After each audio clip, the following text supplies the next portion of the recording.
ഞാൻ baby Joseph ചക്കടയുടെ ഒരു video എടുക്കാനാണ് വിചാരിക്കുന്നത്. അതെങ്ങനെയെന്ന് നോക്കാം. ആദ്യം നമുക്ക് വേണ്ട ഇൻഗ്രീഡിയൻസ് ചക്കയാണ്. അത് ഞാൻ ഒരു വിസിൽ അടിച്ച് വെച്ചിട്ടുണ്ട്. കുക്കറിൽ ഒരു അടി അടിച്ച് വെച്ചിട്ടുണ്ട്. അതൊരു 3 കപ്പ് കാണും.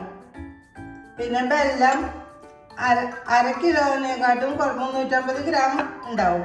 അത് ഉരുക്കി വെച്ചിട്ടുണ്ട്. പിന്നെ കുറച്ച് നെയ്യ് വേണം, കുറച്ച് നല്ല ജീരകം വേണം, പിന്നെ പഞ്ചസാര വെച്ചിട്ട് ഒരു 6 ഏലക്കായ പൊടിച്ച് വെച്ചിട്ടുണ്ട്. ഇത്രയും നമുക്ക് ഇൻഗ്രീഡിയൻസ് വേണ്ടോ. പിന്നെ അരിപ്പൊടിയാണ് വേണ്ടത്. ഞാൻ 2 കപ്പ് അരിപ്പൊടിയാണ് എടുത്തുള്ളത്. ഇനി ഞാൻ അതൊന്ന് വെള്ളം തിളപ്പിച്ച് അതിലേക്ക് ഒഴിച്ച് എനിക്ക് റെഡിയാക്കി എടുക്കാനുണ്ട്. 2 കപ്പ് അരിപ്പൊടിക്ക് ഞാൻ 4 കപ്പ് വെള്ളം വെക്കുന്നുണ്ട്. അത് തിളച്ച് കഴിഞ്ഞാൽ നമുക്ക് അരിപ്പൊടി കുഴച്ചെടുക്കാം.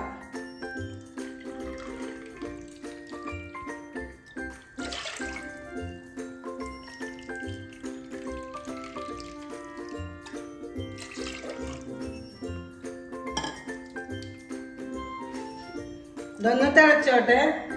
നമുക്ക് ഇതിലേക്ക് ഉപ്പ് ചേർക്കാം.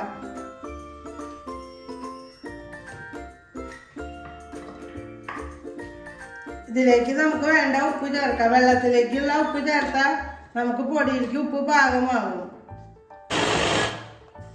ഈ വെള്ളത്തിലേക്ക് നമുക്ക് ഈ പൊടി ഇട്ടിട്ട് ഒന്ന് നനച്ചെടുക്കാം. ഒന്ന് വാട്ടിയെടുക്കാന്നാണ് പറയാം.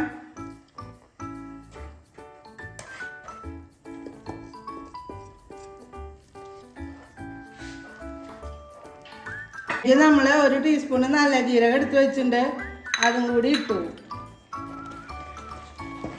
ഇനി നമുക്കിതൊന്ന് നന്നായി വാട്ടി കുഴച്ചെടുക്കണം. പൊടി വാട്ടിയിട്ട് ഞാൻ ചൂടാറാൻ വേണ്ടിയിട്ട് 2 പാത്രത്തിലാക്കി വെച്ചിട്ടുണ്ട്. ഇനി അതൊന്ന് കുഴച്ചിട്ട് വേണം നമുക്ക് അട പരത്താൻ വേണ്ടിയിട്ട്. ആ നേരം കൊണ്ട് നമുക്ക് അതിൻ്റെ ഫില്ലിങ് തയ്യാറാക്കാം. ഫില്ലിങ് തയ്യാറാക്കാൻ ഞാൻ 2 ടേബിൾ സ്പൂൺ നെയ്യ് ചേർക്കുന്നുണ്ട്. അതിലേക്കാണ് നമ്മൾ ചക്ക അരച്ച് വെച്ചത് അതിലേക്ക് ചേർക്കുന്നുണ്ട്. ഇനി ഇതൊന്ന് ഡ്രൈ ആക്കി എടുക്കണം.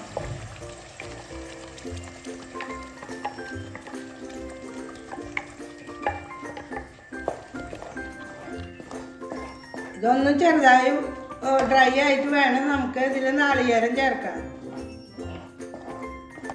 ഈ പൊടി പാകത്തിന് ചൂടാറി. ഇനി നമുക്ക് 1 സ്പൂണ് നെയ്യ് ചേർത്തിട്ട് ഇതൊന്ന് കുഴയ്ക്കാം. കൈ മുട്ടി പിടിക്കാതിരിക്കാനാണ് നെയ്യ് ചേർക്കുന്നത്. ടേസ്റ്റും ഉണ്ടാവും. ഇതൊന്ന് കുഴച്ചെടുക്കാം. 2 പാത്രത്തിലാക്കി ചൂടാറാൻ വെച്ച കാരണം അത് ചൂടാറിയുണ്ട്.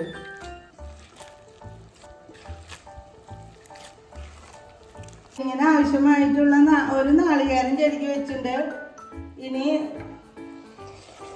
ചക്ക വരട്ടിയെടുക്കുക. അതിൻ്റെ വെള്ളം വലിഞ്ഞു ഇങ്ങനെ കാണിക്കുമ്പോൾ ഈ പാത്രം നന്നായി ക്ലിയർ ആയിട്ട് കാണുന്ന ആ പരുവത്തിലാവുമ്പോൾ നമുക്ക് ശർക്കര പാനി ചേർക്കാം.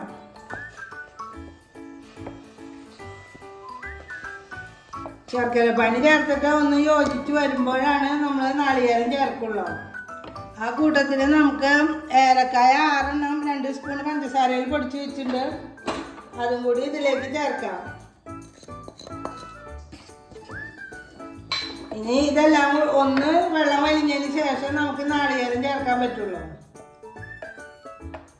വെള്ളത്തിൽ ശർക്കര പാനി ഒഴിച്ച് അതിൽ വെള്ളത്തിൻ്റെ അംശം പൊട്ടി തുടങ്ങി. അതിങ്ങനെ തീ എത്തുമ്പോൾ ഇങ്ങനെ ഞാൻ കുറച്ചതാണ് ഇങ്ങനെ പൊട്ടി തുടങ്ങും വെള്ളം. അപ്പം നമുക്ക് ഈ ഒരു നാളികേരം ചെരുക്കി വെച്ചിട്ടുണ്ട്. അത് ഇതിലേക്ക് ഇടാം. അപ്പോൾ ശർക്കര പാനിയുടെ വെള്ളം വറ്റി. അതുകൊണ്ടാണ് ആ വെള്ളം പൊട്ടണത്. ഇതാണ് നമ്മുടെ ഫില്ലിങ്. ഇനി തീ ഓഫ് ചെയ്യാം. നമുക്ക് ഫില്ലിങ് തയ്യാറായി.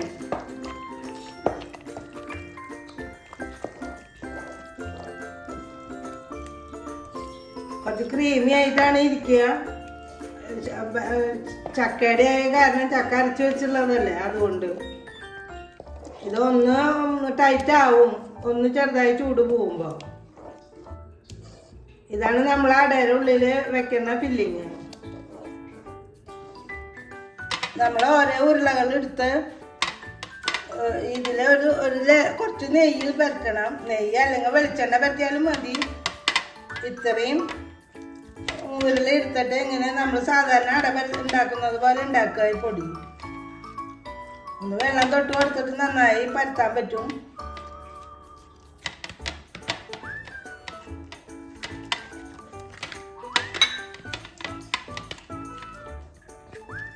ഈ സൈഡൊക്കെ ഒന്ന് ഷേപ്പാക്കിയിട്ട് ഉണ്ടാക്കുക. മോൾ ഭാഗമായാലും ഒപ്പാക്കിയിട്ട് ഉണ്ടാക്കണം.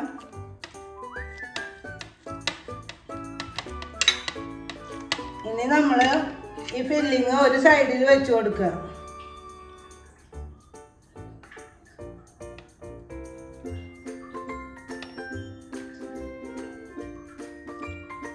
എന്നിട്ട് മടക്കണം. അങ്ങനെ നമ്മൾ ഓരോ അട ഉണ്ടാക്കി എടുക്കണം.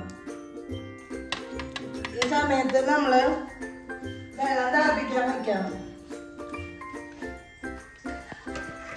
ഞാൻ ഇഡ്ഡലി ചെമ്പിൽ വെള്ളം വെച്ചിട്ടുണ്ട്.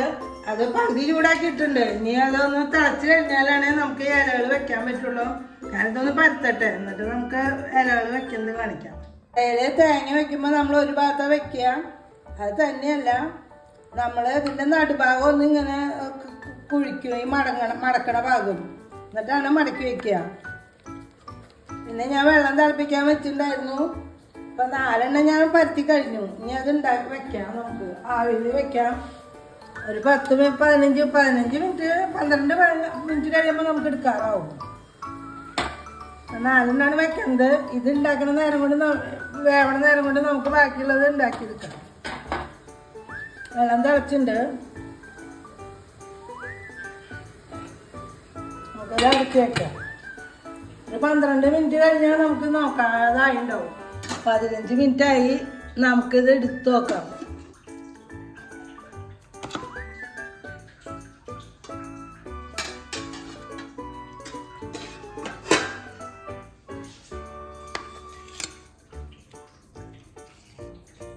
ഇതാണ് നമ്മുടെ അട. ഇതെല്ലാതും ആയിട്ടുണ്ട്. ഇനി നമുക്ക് അടുത്ത ട്രിപ്പ് വെക്കാം. ഞാൻ ഇത്രയും ക്വാണ്ടിറ്റി കൊണ്ട് 12 അട ഉണ്ടാക്കാൻ പറ്റി. നിങ്ങളെല്ലാവരും ഉണ്ടാക്കി നോക്കണം. ഞാൻ 4 അടപ്പം ഉണ്ടാക്കി എടുത്തു. ശരിയായിട്ട് ഉണ്ടായിട്ടുണ്ട്. നിങ്ങളെല്ലാവരും ഉണ്ടാക്കി നോക്കണം. വിഷുവിന് എല്ലാവരും അട ഉണ്ടാക്കണം. ലൈക്ക് ചെയ്യണം, ഷെയർ ചെയ്യണം, സബ്സ്ക്രൈബ് ചെയ്യണം. എനിക്ക് ഇനിയും 8 അടയും കൂടി ഉണ്ടാക്കാണ്ട്. 4 അട ആവിയും വെച്ചു. 4 അടയും കൂടി ഉണ്ടാക്കാണ്ട്. Thank you. നിങ്ങളെല്ലാവരും ഉണ്ടാക്കി നോക്കണം.